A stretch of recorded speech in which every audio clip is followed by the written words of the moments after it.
chante comme jamais. Oh mon âme, rends gloire à son saint nom. Voici l'aurore, l'aube d'un nouveau jour. Pour toi un chant doit s'élever devant ce qui m'attend et ce qui pourrait arriver. Qu'à la fin du jour je te chante encore. Bénis Dieu, oh mon âme, oh mon âme, rends gloire à son saint nom. Oh, chante comme jamais, oh mon âme, rends gloire à son saint nom. Riche en bonté et lent à la colère, ton nom est grand et ton cœur est bon. Je ne cesserai de chanter tes bontés. J'ai des milliers de raisons pour louer. Bénis Dieu, oh mon âme, oh mon âme, rends gloire à son saint nom. Oh, chante comme jamais, oh mon âme, rends gloire à son saint nom.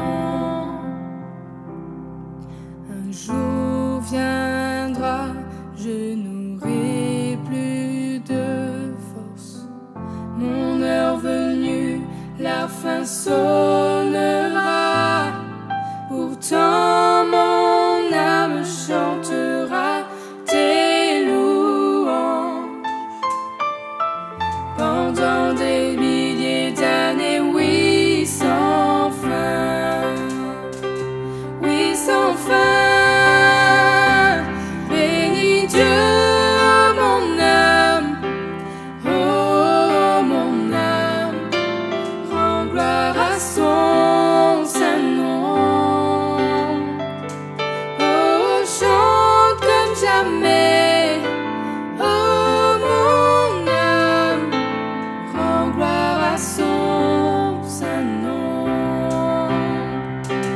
Bénis Dieu, mon âme, oh mon âme, rends gloire à son saint nom. Oh, chante comme jamais, oh mon âme, rends gloire à son saint nom. Rends gloire à son saint nom. Rends gloire à son saint nom.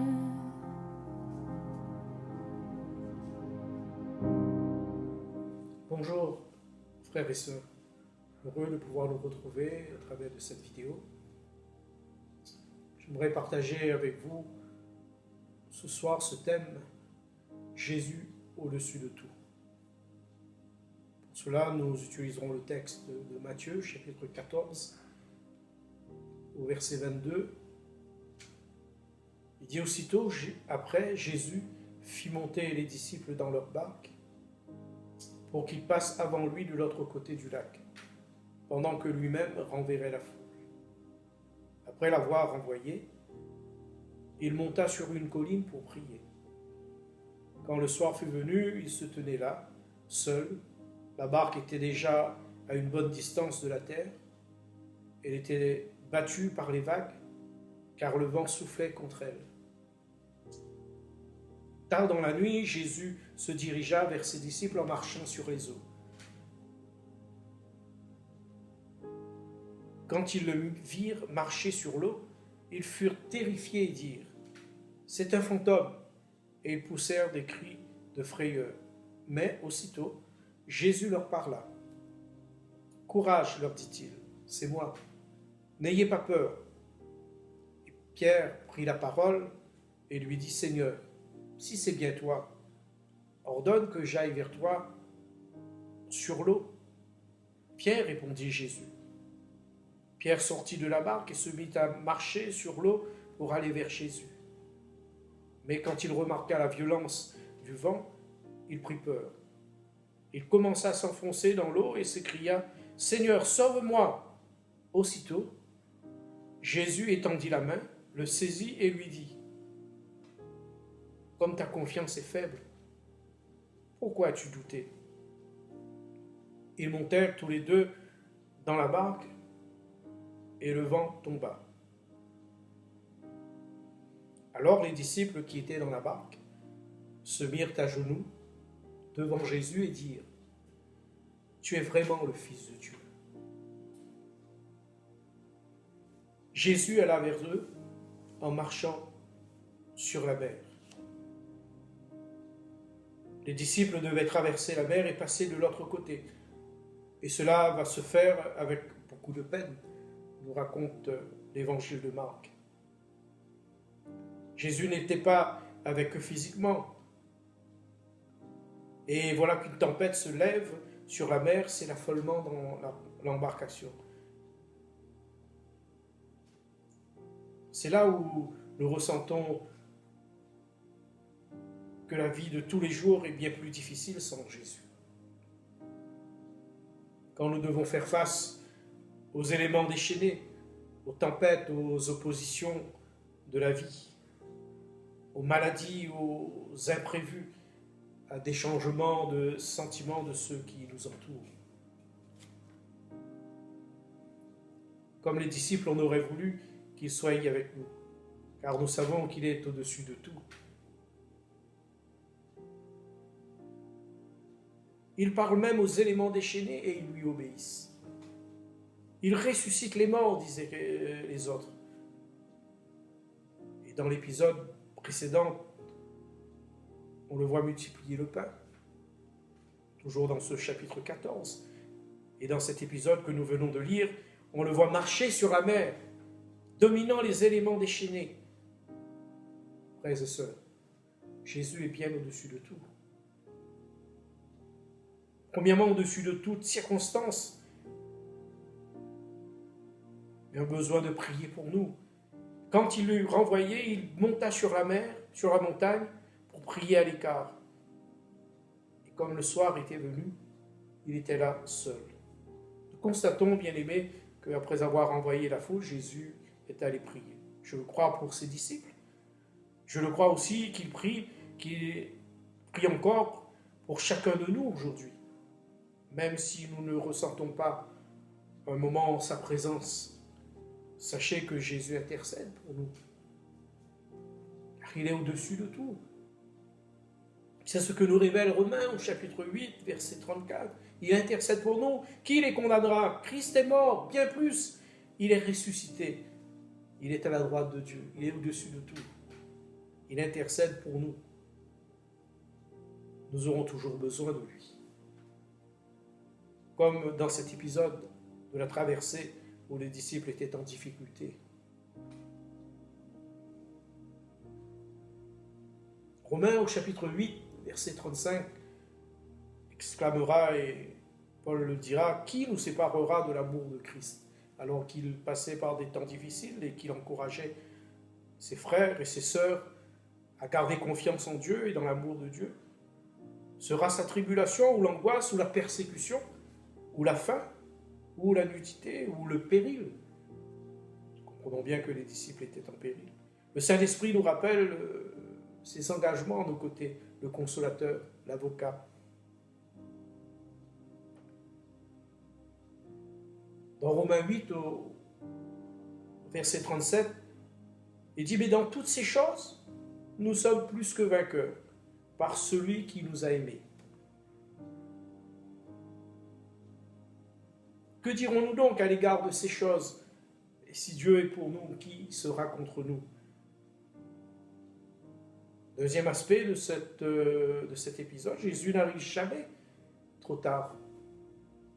La barque, déjà au milieu de la mer, était battue par les flots, car le vent était contraire. Il vit qu'ils avaient beaucoup de peine à ramer.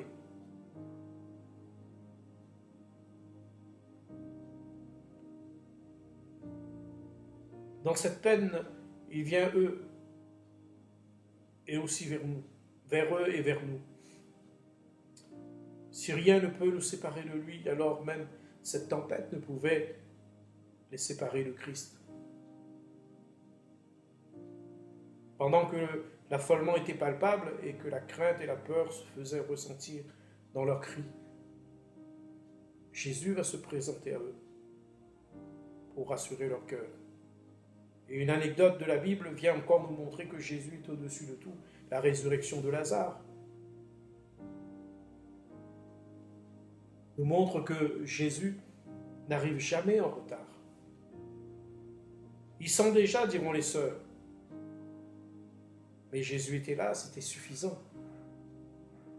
Ils envoyaient donc dire à Jésus, « Seigneur, voici celui que tu aimes est malade. » Nous rappelle l'évangile de Jean au chapitre 11, verset 3, verset 4. Après avoir entendu cela, Jésus dit, « Cette maladie n'est point à la mort, mais elle est pour la gloire de Dieu, afin que le Fils de Dieu soit glorifié par elle. » Et dans le verset 11, après ces paroles, il leur dit, « Lazare, notre ami, dort, mais je vais le réveiller. » Jésus avait parlé de sa mort, mais ils crurent qu'il parlait de l'assoupissement du sommeil. Et au verset 15, il dit, « À cause de vous, afin que vous croyiez, je me réjouis de ce que je n'étais pas là. Mais allons vers lui. » Jésus étant arrivé, trouva que Lazare était déjà depuis 4 jours dans le sépulcre. Et lorsque Marie fut arrivée là où était Jésus, et qu'elle le vit, elle tomba à ses pieds et lui dit, « Seigneur, si tu eusses été ici, mon frère ne serait pas mort. » « Ôtez la pierre, dira-t-il à Marthe. Et Marthe lui dit, « Seigneur, il sent déjà, car il y a 4 jours qu'il est là. » Et Jésus lui dit, « Ne t'ai-je pas dit que si tu crois, tu verras la gloire de Dieu ?» Il n'arrive jamais trop tard.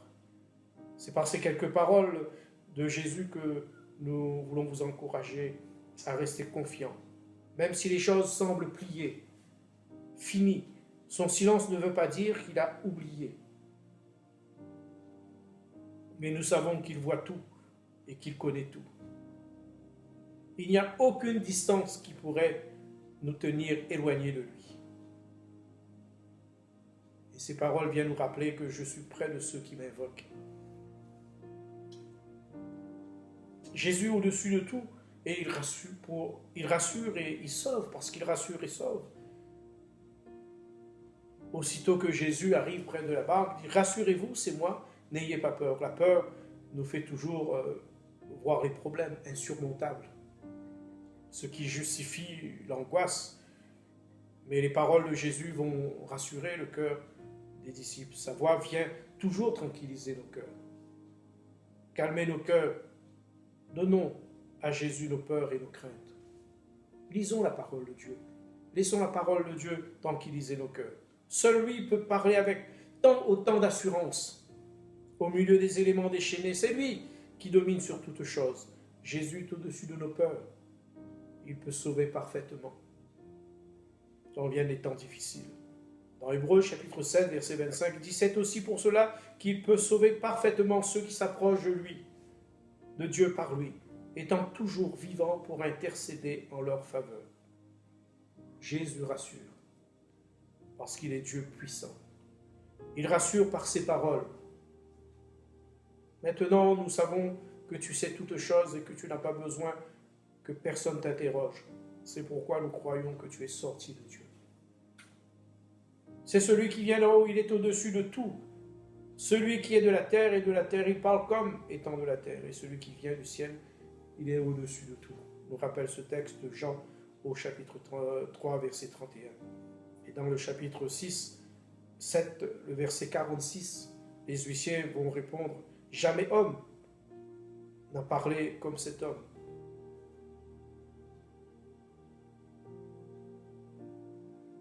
Puis il monta vers eux dans la barque, et le vent cessa, et furent eux-mêmes tous stupéfaits et remplis d'étonnement. Cet épisode, alors, nous rappelle que Christ est au-dessus de tout.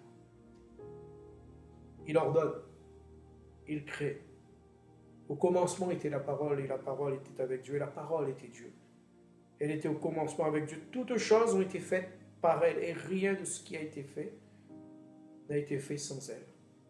En elle était la vie était la lumière des hommes. Alors que la frayeur les envahisse, Pierre fera une requête au Seigneur. Et si c'est toi, ordonne que j'aille vers toi sur les eaux. Peut-être avait-il besoin de se rassurer. Jésus lui dira, mais viens. Et voilà que Pierre, en son élan, va sortir de la barque. L'écoute de sa voix nous encourage toujours à relever l'impossible. Un jour que Jésus était dans la barque, lui dira, jette le filet. Et il répondra au Seigneur, Seigneur, sur ta parole, je jetterai le filet. Ou encore, un homme viendra et dira, Jésus, mais dis un mot et mon serviteur sera guéri. Parce qu'il croyait dans la puissance de la parole de Dieu. À qui irions-nous, puisque tu as les paroles de la vie éternelle? Et dans les psaumes, il nous est rappelé, il dit, et la chose arrive, il ordonne et elles existent. Viens, lui dira Jésus, une parole puissante, alors que les circonstances ne sont pas à son avantage, mais il viendra. Alors que l'impossible est là pour venir, mais parce que Jésus a dit, sur ta parole. Jésus nous invite à triompher de tous ces problèmes insurmontables. Jésus nous invite à oser faire le pas, à sortir de notre sécurité ou confort pour être au contrôle de sa main. Continuons et continuez à fixer les regards sur lui, alors que les éléments déchaînés ou vents contraires s'opposent à votre marche avec lui. Et ainsi nous apprendrons que Jésus est aussi au-dessus de tous nos échecs, de tous nos doutes, nos manques de foi. Nous apprendrons que Jésus n'est jamais trop loin pour étendre sa main et pour nous saisir dans nos difficultés, pour nous sauver, toujours attentif à nos cris. Seigneur, sauve-moi, dira Pierre à Jésus.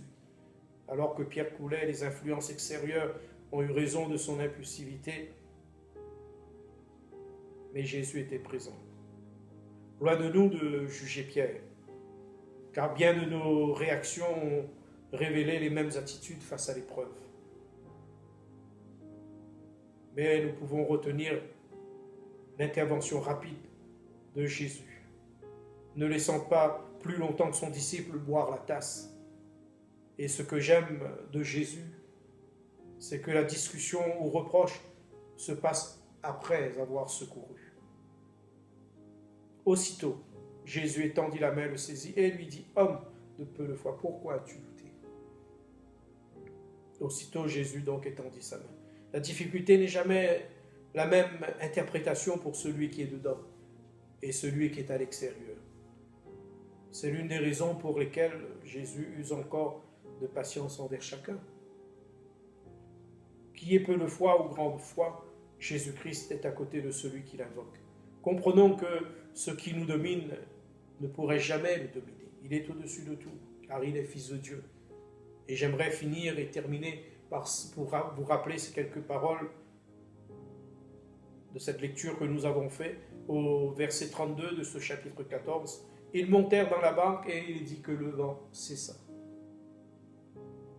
Ceux qui étaient dans la barque vinrent se prosterner devant Jésus et dire « Tu es véritablement le Fils de Dieu ».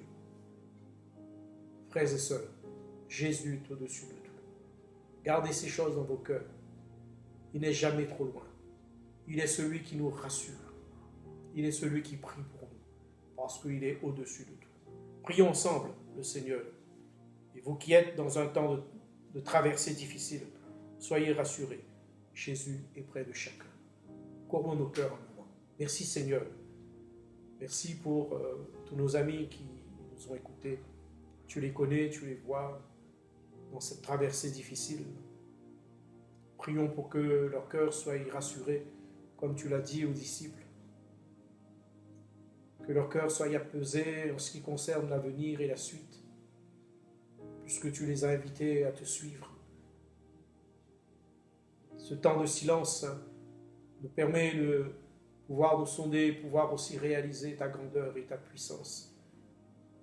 Tu es le Dieu qui sait pourvoir et tu es le Dieu qui sait aussi protéger et sauver.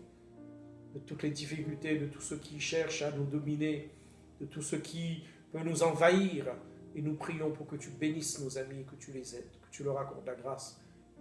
Prends soin de mes bien-aimés, mes frères bien-aimés, mes sœurs, et garde-les, protège-les, au nom puissant de Jésus. Merci pour ton amour manifesté. Amen. Frères et sœurs, que Dieu vous bénisse, et à la prochaine. Retrouvez toutes nos vidéos disponibles sur notre page YouTube ADD Saint-Benoît, ainsi que sur notre page Facebook. Nos pasteurs restent à votre disposition par téléphone sur les numéros respectifs pour toute autre information ou question. Portez-vous bien et à bientôt par la grâce de Dieu.